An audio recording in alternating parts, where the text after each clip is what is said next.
ہم سے ابو بکر بن ابی شیبہ نے حدیث بیان کی، کہا ہم سے وکی نے حدیث بیان کی، انہوں نے شعبہ سے، انہوں نے حکم سے، انہوں نے عبد الرحمن بن ابی لیلہ سے، انہوں نے حضرت سمورہ بن جندب رضی اللہ تعالیٰ عنہ سے روایت کی۔ اسی طرح ہم سے ابو بکر بن ابی شیبہ ہی نے حدیث بیان کی، کہا ہم سے وکی نے حدیث بیان کی، انہوں نے شعبہ اور سفیان سے، انہوں نے حبیب سے، انہوں نے میمون بن ابی شبیب سے، اور انہوں نے حضرت مغیرہ بن شعبہ رضی اللہ تعالیٰ عنہ سے روایت کی۔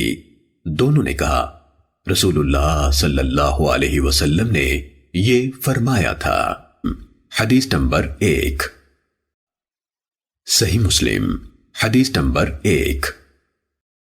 ابو بکر بن ابی شیبہ نیز محمد بن مثنی اور ابن بشار نے کہا ہم سے محمد بن جعفر یعنی غندر نے شعبہ سے حدیث بیان کی، انہوں نے منصور سے، انہوں نے ربعی بن حراج سے روایت کی کہ انہوں نے حضرت علی رضی اللہ عنہ سے سنا، جب وہ خطبہ دے رہے تھے کہا رسول اللہ صلی اللہ علیہ وآلہ وسلم نے فرمایا مجھ پر جھوٹ نہ بولو، بلا شبہ جس نے مجھ پر جھوٹ بولا وہ جہنم میں داخل ہوگا۔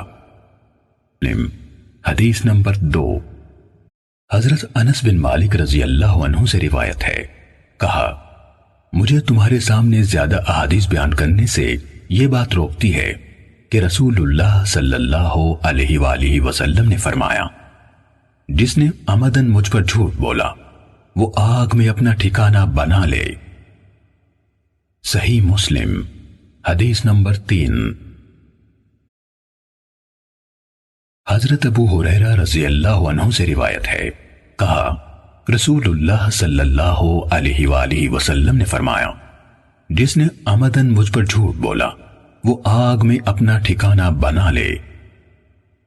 صحیح مسلم حدیث نمبر 4۔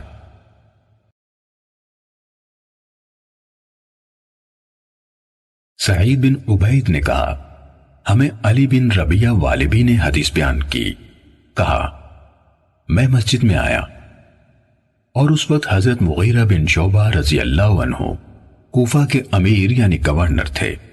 مغیرہ نے کہا میں نے رسول اللہ صلی اللہ علیہ وآلہ وسلم سے سنا، آپ فرما رہے تھے مجھ پر جھوٹ بولنا اس طرح نہیں جیسے میرے علاوہ کسی ایک عام آدمی پر جھوٹ بولنا ہے، جس نے جان بوجھ کر مجھ پر جھوٹ بولا وہ جہنم میں اپنا ٹھکانہ بنا لے۔ صحیح مسلم حدیث نمبر 5۔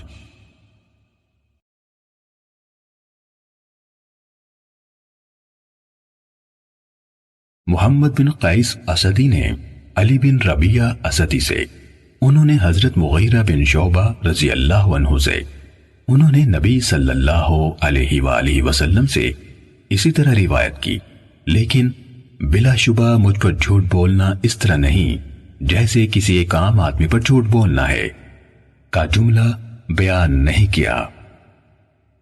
صحیح مسلم حدیث نمبر 6۔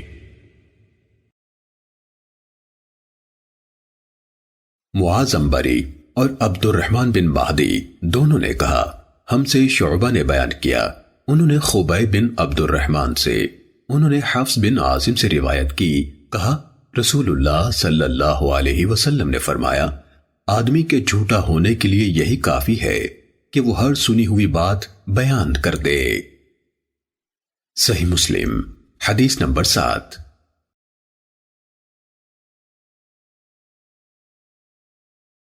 علی بن حفص نے شعبہ سے، انہوں نے خبیب سے، انہوں نے حفص بن عاصم سے، انہوں نے حضرت ابو ہریرہ رضی اللہ تعالیٰ عنہ سے، انہوں نے نبی صلی اللہ علیہ وسلم سے اس کے مانند روایت کی۔ صحیح مسلم حدیث نمبر 8۔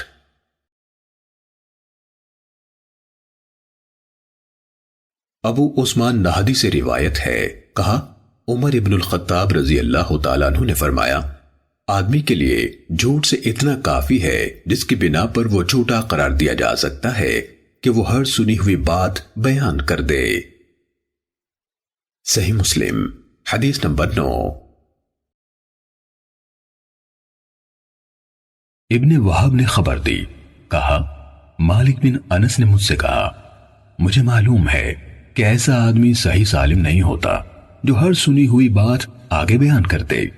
وہ کبھی امام نہیں بن سکتا جبکہ وہ ہر سنی ہوئی بات آگے بیان کر دیتا ہے۔